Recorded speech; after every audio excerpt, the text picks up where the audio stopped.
सर्वेभ्यः नमो नमः। अहमस्मि आशीष गर्गः। आज हम पढ़ने जा रहे हैं एमपी बोर्ड कक्षा 6 की संस्कृत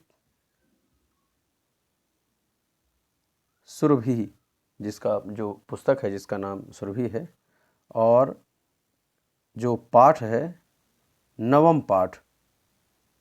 तो नवम पाठ का हम अध्ययन करेंगे।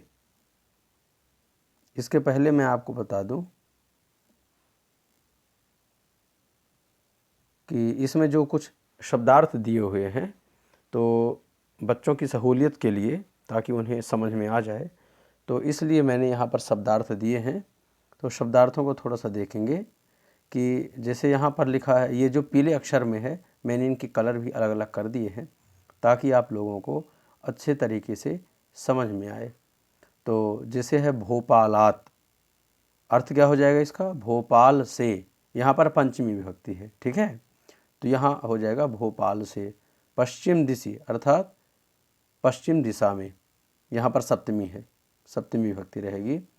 कुंभ पर्वणि, यहाँ पर भी सप्तमी विभक्ति है, अर्थ हो जाएगा कुंभ पर्व में। श्रूयते अर्थात सुनाई देता है। राजते अर्थात शोभायमान है। भागेषु अर्थात भागों में। निःसरति, निःसरति यानी निकलता है। मार्गदर्शकात अर्थात मार्गदर्शक से, यानी जो मार्ग दिखाने वाला रहता है उससे। और यात्रिकाः, यात्रिकाः यानी यात्रीगण। उज्जयिन्याः यानी उज्जैनी का, यहाँ पर षष्ठी विभक्ति है। चलिए पाठ की तरफ चलते हैं। नवमः पाठः। आज का ये जो पाठ है बड़ा ही सुंदर पाठ है। मध्य प्रदेश का जो उज्जैन नगर है, जो हम महाकाल, बाबा महाकाल की नगरी बोलते हैं, तो उनके बारे में आज हम जानेंगे। उज्जैनी दर्शनम। तो आइए चलते हैं उज्जैन का प्रत्यक्ष दर्शन करने के लिए। अच्छा, यह जो पाठ है इसमें पंचमी विभक्ति के शब्दों का प्रयोग किया गया है। तो यहाँ पर मैं आप सबकी सुविधा के लिए मैंने जो पंचमी विभक्ति वाले शब्द हैं उनमें मैंने पीला कलर कर दिया है ना। ये आपको येलो कलर दिख रहा होगा। तो जहाँ जहाँ आपको पंचमी दिखाई दे तो वहाँ पर ये आपको ये दिख जाएगा, ताकि आपको थोड़ा सा और संभव हो जाए, समझने में आसानी हो और बच्चों को कोई परेशानी ना हो। तो आइए चलते हैं। उज्जैनी दर्शनम अर्थात उज्जैनी का दर्शन या उज्जैन का दर्शन। उज्जैनी मध्य प्रदेशस्य प्रसिद्धम दर्शनीय स्थानम अस्ति। उज्जैनी मध्य प्रदेश का प्रसिद्ध दर्शनीय स्थान है, प्रसिद्ध है और दर्शन योग्य ऐसा स्थान है। उज्जैनी भोपालात पश्चिम दिशि अस्ति। मतलब उज्जैनी जो है वह भोपाल से किस दिशा में है? पश्चिम दिशा में है, पश्चिम दिशि अस्ति। विविधेभ्यः प्रदेशेभ्यः जनाः उज्जैनीम आगच्छन्ति। क्या बताया? विविधेभ्यः यानी विविध प्रकार के या विविध स्थानों से, और प्रदेशेभ्यः यहाँ पर विशेष विशेषण का प्रयोग किया गया है। विविध प्रदेशों से या अन्य प्रदेशों से लोग उज्जैनी दर्शन के लिए आते हैं। उज्जैनीम आगच्छन्ति आते हैं। कुंभ पर्वणि विदेशेभ्यः अपि बहवः जनाः आगच्छन्ति। कुंभ पर्वणि अर्थात कुंभ पर्व में विदेशेभ्यः अर्थात विदेशों से भी बहुत से लोग आते हैं। क्षिप्रा नद्याः समीपे मुख्य दर्शनीय स्थानम महाकाल मंदिरम राजते। क्या बताया? क्षिप्रा नद्याः समीपे, क्षिप्रा नदी जो वहाँ पर प्रवाहित है, तो उनके किनारे, जो नदी है उसके किनारे, क्षिप्रा नद्याः समीपे, क्षिप्रा नदी के समीप मुख्य दर्शनीय स्थानम, जो प्रमुख दर्शनीय स्थान है वह क्या है? महाकाल मंदिरम राजते। महाकाल मंदिर जो है वह सुशोभित हो रहा है। सर्वदा मंदिरात घंटानादः श्रूयते। सर्वदा, सर्वदा यानी हमेशा, है ना, हमेशा मंदिर से घंटा नाद सुनाई देता है। घंटे के बजने की आवाज़ जो ध्वनि है वह वहाँ पर गुंजायमान होती है। आगे चलते हैं। आगे क्या बताया? भक्तजन मुखेभ्यः, यहाँ पर भी पंचमी है, पंचमी, चतुर्थी और पंचमी बहुवचन होता है। तो भक्तजन मुखेभ्यः यानी भक्त लोगों के मुख से जय घोषः निःसरति, जय का घोष निरंतर निकलता रहता है। बाबा महाकाल की जय, भगवान भोलेनाथ की जय। तो ऐसा वह जो जय घोष है वह नित्य निरंतर चलता रहता है, निकलता रहता है। महाकाल मंदिरात, महाकाल मंदिरात यानी मंदिर से, जो पंचमी विभक्ति होती है वस्तुतः अलग होने का भाव को दर्शाती है। तो यहाँ क्या बता रहा है? महाकाल मंदिरात, महाकाल के मंदिर से, जनाः महागणेश मंदिरम हरिसिद्धि मंदिरम च गच्छन्ति। क्या बताया? महाकाल मंदिर से लोग महागणेश मंदिर, हरिसिद्धि मंदिरम च गच्छन्ति, इन मंदिरों में लोग जाते हैं। इतः, यहाँ पर भी पंचमी विभक्ति ही है, वियोग योग, वियोग के योग में, है ना। इतः चतुर्धाम मंदिरम, और फिर यहाँ से कहाँ जाते हैं? चतुर्धाम मंदिरम समीपे एव अस्ति, यहाँ से जो चतुर्धाम मंदिर है वह समीप में ही है, पास में ही है, समीपे एव अस्ति। ततः चिंतामणि गणपति मंदिरम मंगलनाथ मंदिरम काल भैरव मंदिरम च जनाः गच्छन्ति।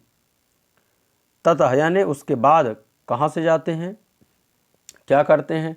वहाँ से फिर चिंतामणि गणपति मंदिरम, चिंतामणि गणपति मंदिर जाते हैं, मंगलनाथ मंदिरम, मंगलनाथ मंदिर जाते हैं, और काल भैरव मंदिरम चा, काल भैरव मंदिर जाते हैं लोग, है ना, और दर्शन करते हैं। इसके बाद आगे चलते हैं हम। उज्जयिन्याः सर्वेषु भागेषु रमणीय स्थानानि सन्ति। उज्जयिन्याः, क्या बताया?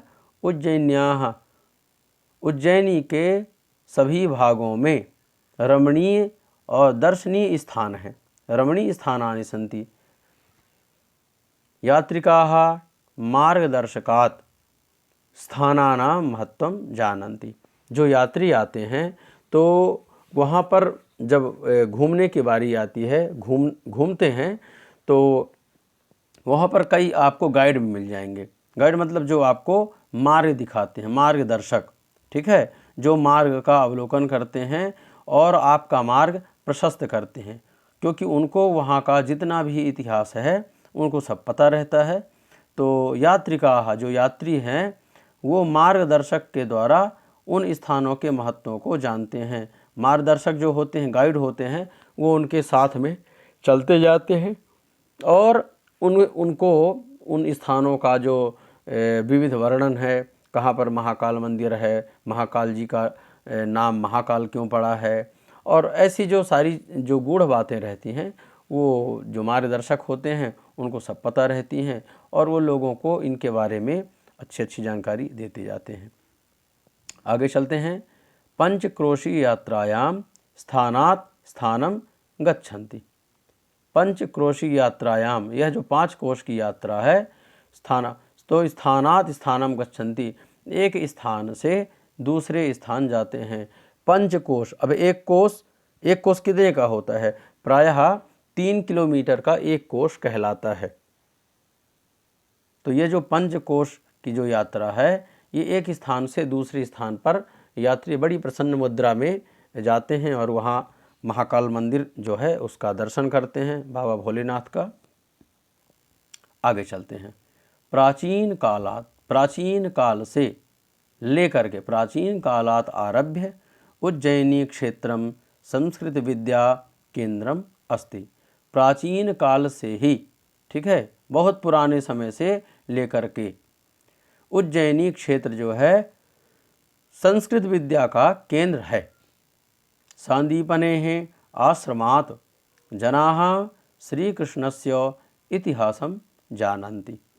संदीपने आश्रमात्, संदीपनी मुनि के आश्रम से ही लोग श्री कृष्ण भगवान का इतिहास जानते हैं, क्योंकि भगवान श्री कृष्ण और बलराम भी द्वापर युग में जब अपने गुरुजी के यहाँ पढ़ने आए थे तो गुरुजी कौन थे? गुरुजी संदीपनी मुनि थे जो उज्जैन में बसते थे। तो हम सब बड़े सौभाग्यशाली हैं कि ऐसी यह जो भारत भूमि है जिसमें भगवान भी गुरु के महत्व को बताने के लिए कहा, देखो सबसे बड़ा मैं हूँ किंतु मुझे भी गुरु की आवश्यकता पड़ती है। तो प्रत्येक मनुष्य को मानव जीवन में अगर अपने जीवन में उस अर्थ को, जो जीवन का अर्थ है, उस जीवन के अर्थ को जानना है तो निश्चित रूप से उसको गुरु की शरण में जाना पड़ेगा। तब उस व्यक्ति को जीवन जीने का तरीका समझ में आएगा और जीवन का महत्व समझ में आएगा। तो कुछ इन्हीं बातों को बताने के लिए भगवान श्री कृष्ण भी संदीपनी मुनि जी के आश्रम में आए। अच्छा, ये पूरा जो इतिहास है, इसकी जो कहानी है, प्रायः आप लोगों ने श्रीमद् भागवत में सुना होगा। वहाँ पर वो 32 दिन रुके थे। भगवान श्री कृष्ण 32 दिन रुक करके और 64 कलाओं का अध्ययन किया था, क्योंकि एक कला वो दिन में पढ़ते थे और एक कला रात में। तो जो 64 कलाओं की विद्या होती है, तो उन 64 कलाओं को भगवान श्री कृष्ण ने 32 दिनों में ही पूरी कर लिया था। एक कला दिन में पढ़ते थे और एक कला रात में। अब ये जो कलाएं होती हैं, कला मतलब विविध प्रकार की विद्याएं, जैसे आकाश में उड़ना और बहुत सारे जो कौशल हैं, चाहे लकड़ी का सामान बनाना, गजरा गूंथना और कुछ जल में कलाकारी करना, ठीक है, धनुष बाण चलाना। तो संसार में जितनी प्रकार की विद्याएं होती हैं वो सब इन्हीं विद्याओं के अंतर्गत आती हैं। तो भगवान श्री कृष्ण ने अपने गुरु से इसको पढ़ा। आगे चलते हैं। उज्जैन्याः राजा विक्रमादित्यस्य कालात् विक्रम संवत्सरस्य गणना भवति। उज्जैन्याः, उज्जैनी के जो राजा विक्रमादित्य थे उनके काल से ही, ठीक है, जब राजा विक्रमादित्य का शासन चलता था, उनका काल चल रहा था, उनका समय चल रहा था, तो उनके नाम से ही विक्रम संवत्सर की गणना, विक्रम संवत्सरस्य गणना भवति, विक्रम संवत से ही गणना मानी जाती है। ठीक है। अब ये गणना विक्रम संवत्सर मतलब जो पत्रा आदि जो होता है, जिसमें हम तिथि, वार, नक्षत्र, समय आदि सब जानते हैं, अर्थात ज्योतिष से जो संबंधित है उन चीज़ों की गणना। बहूनां कवीनां मुखेभ्यः एवं च कालिदास मुखात् अपि उज्जैन्याः सौंदर्यं वर्णितम अस्ति।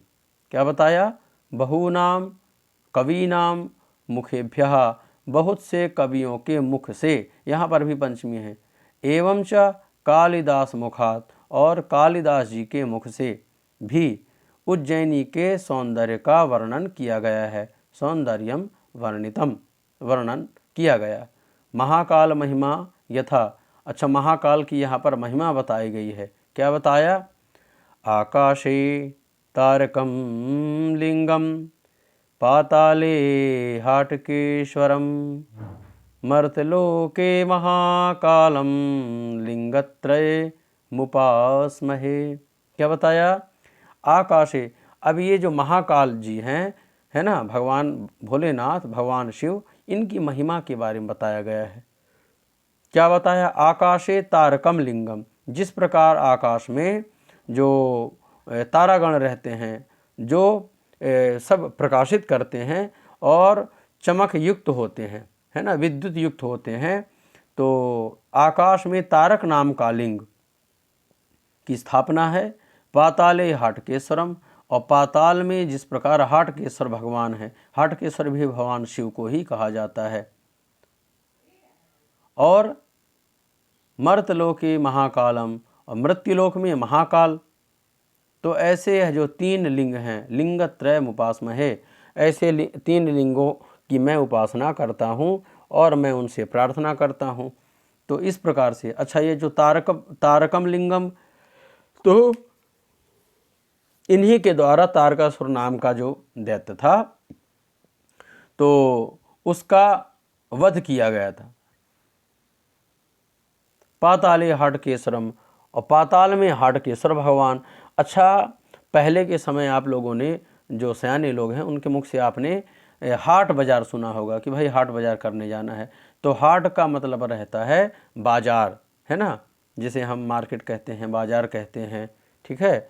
तो हाट बाज़ार, तो इसका मतलब क्या होगा हाटकेश्वर। अब हाट में मिलता क्या क्या है, हाट में या बाज़ार में जीवनोपयोगी सभी वस्तुएं हमको उपलब्ध होती हैं।